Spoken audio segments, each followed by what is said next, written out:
deception, brutality, and an iron grip on power. These are the hallmarks of one of the most controversial figures in modern political history.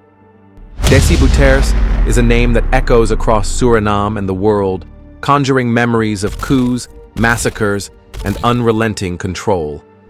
Yet his story is more than just one of power. It's a tale of betrayal, survival, and an unshakable hold on a nation's fate. Today, we dive deep into the life of Desi Bouterse, a man who rose from relative obscurity to dominate Surinamese politics for decades.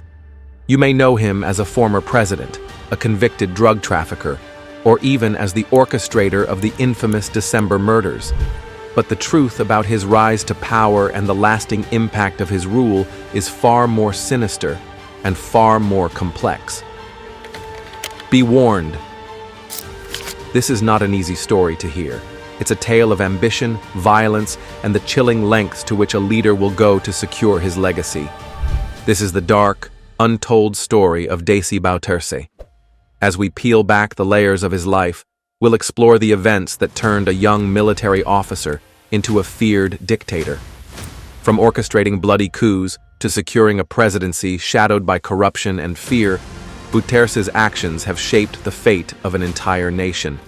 But how does a man with such a dark history maintain power for decades? How did Suriname, scarred by colonialism and struggling for its place in the world, become a stage for one of the most controversial regimes in modern history? This story spans decades, weaving through the horrors of political violence, international drug smuggling, and the fragile hopes of a nation. Stay with us as we uncover the secrets and confront the legacy of a man whose name is etched into the darkest chapters of Suriname's history. This is the disturbing true story of Desi Bouterse. Beneath the lush canopy of Suriname's rainforests lies a nation burdened by its colonial past and fragile independence. It was in this setting, amidst political turmoil and economic uncertainty, that Desi Bouterse emerged, not as a hero of democracy, but as a military officer whose ambition would shape his country's darkest chapters. Born on October 13, 1945, in the small village of Domburg, Bouterse grew up in a society fractured by colonial exploitation. Like many young men of his time, he joined the military in search of opportunity. But Suriname in the 1970s was far from stable. Political infighting and economic stagnation had left the population disillusioned, setting the stage for Bouterse's dramatic rise to power. In the early hours of February 25, 1980, Suriname awoke to gunfire and a chilling announcement on the radio.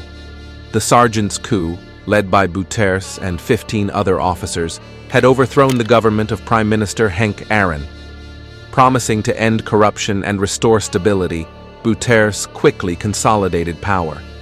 By dismantling democratic institutions, silencing the press, and outlawing political opposition, he transformed Suriname into a military dictatorship with himself at the helm. At first, many hoped Bouterse would deliver on his promises of reform, but his regime soon revealed its true face. In December 1982, paranoia about dissent culminated in the December murders, when 15 prominent critics of the regime were tortured and executed at Fort Zeelandia. Families of the victims were left shattered, while survivors described the horror of screams echoing through the fort's stone walls. This atrocity cemented Bouterse's rule through fear, and dissent was crushed under the weight of his growing authoritarianism. Even as the international community condemned the killings, Bouterse's ambitions grew. By the mid-1980s, he had turned Suriname into a hub for cocaine trafficking, forging alliances with South American cartels. The profits flowed into his regime, sustaining his power and deepening the corruption that plagued the nation. How does a man rise from obscurity to become the architect of a nation's darkest days? Desi Bouterse's ascent was built on promises of change, but delivered terror and corruption. His grip on power tightened, leaving a nation fractured and fearful. But this was only the beginning of Bouterse's legacy. As we delve deeper, we uncover the lengths he would go to maintain control and the shadows he cast over Suriname for decades to come. By the mid-1980s, Desi Bouterse's grip on Suriname was absolute. Having silenced opposition and dismantled democracy, he ruled not with promises, but with fear. Yet, maintaining power came at a cost. Isolated by international sanctions and faced with a collapsing economy, Bouterse turned to the shadowy underworld of corruption and crime to sustain his regime. Suriname, already weakened by political instability, became a hub for the cocaine trade, with Bouterse at the center of an international network of smugglers. Cartels funneled drugs through Suriname en route to Europe and the US, enriching his regime and securing loyalty from his military allies. This illicit economy allowed Bouterse to fund his dictatorship, even as his people suffered under worsening economic conditions. But his growing paranoia soon spilled into brutal violence. In 1986, during the Surinamese interior war, Bouterse ordered the Moiwana massacre, where soldiers attacked a Maroon village, killing over 40 civilians, including women and children. The massacre, justified as an operation against rebels led by Ronnie Brunswijk, sent shockwaves through the nation. Survivors fled into the jungle, and Moiwana became a haunting symbol of Bouterse's ruthlessness. While the international community condemned his actions, Bouterse showed no remorse.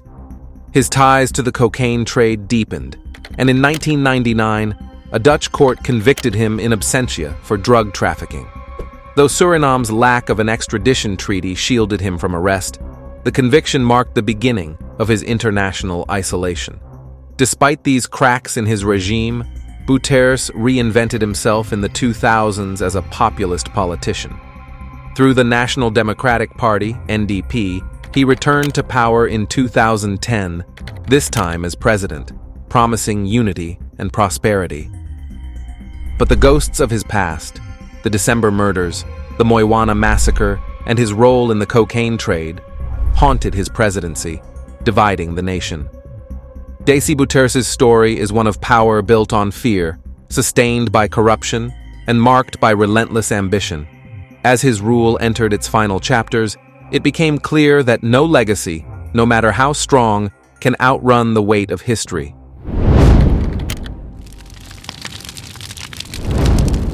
Desi Bouterse was a man who defied the odds at every turn. From orchestrating coups to reshaping himself as a populist leader, his career seemed impervious to the forces of justice. But even the most powerful figures cannot escape the consequences of their actions forever. As the years went by, the shadows of Bouterse's past grew longer, and his grip on Suriname began to weaken. By the late 2010s, Bouterse's image as a strongman started to crumble. While he remained president until 2020, cracks in his regime were undeniable. Suriname's economy, burdened by corruption and mismanagement, plunged deeper into crisis. Public discontent grew louder, and even those who once supported him began to question whether his rule had truly benefited the nation. Yet it wasn't economic hardship that would finally bring Bouterse to justice.